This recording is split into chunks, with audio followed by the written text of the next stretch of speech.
Isang mapagpalang umaga po sa ating lahat.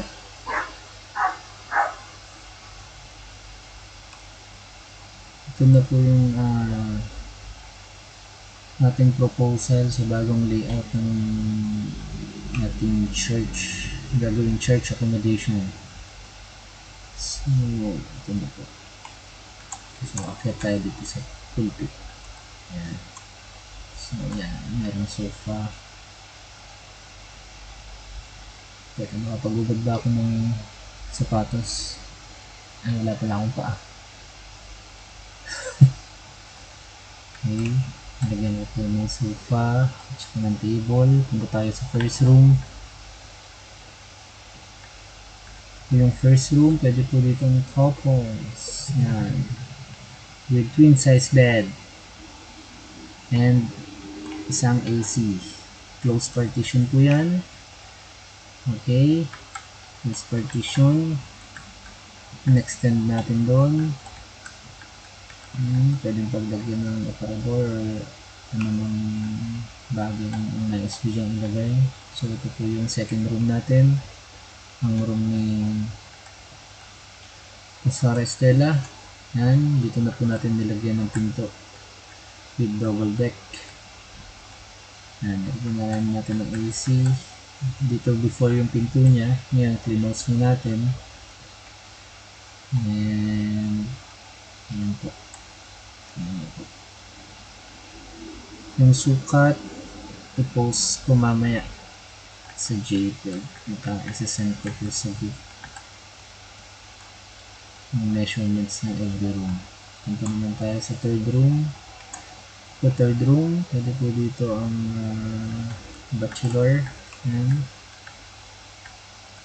Hindi po siya closed partition.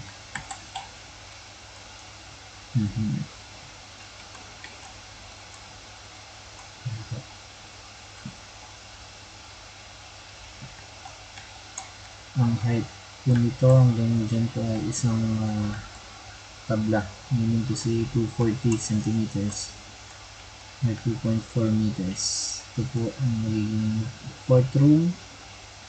And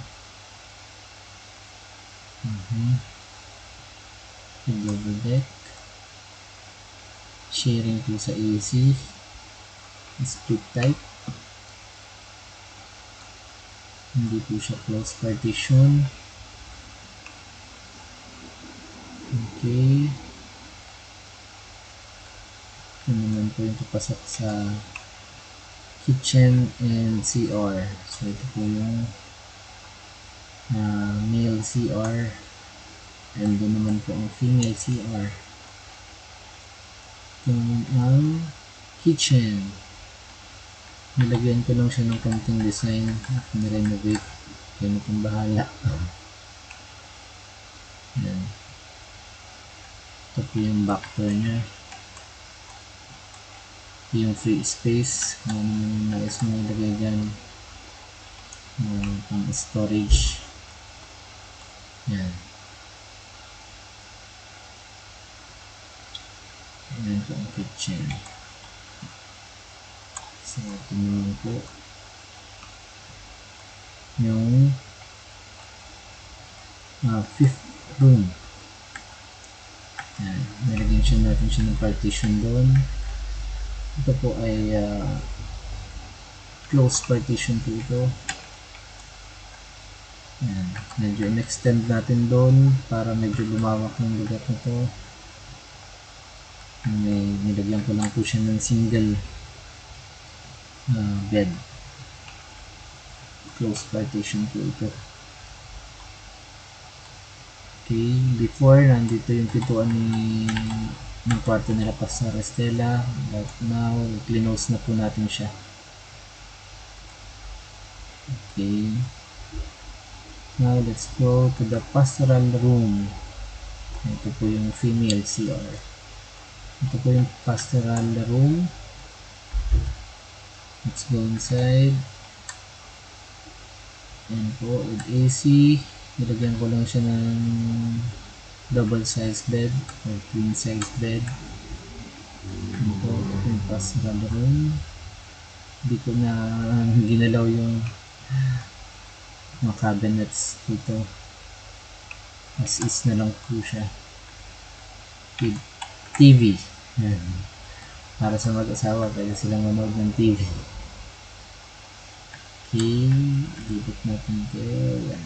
Ito po yung para po sa measurements, ilagay ko po siya dun sa JPEG file na isasend ko po sa group. Okay. Okay po. So that's it. Ito po yung kwarto papunta sa ito po yung pintuan papunta sa kwarto nila Quiz na Kuya Marvin at saka nila Kuya Aren. Hindi ko na po isinama sa design kasi wala naman po siyang babaguhin dyan. So that's it for today. Isang mapagpalang araw po ulit sa inyo. And God bless.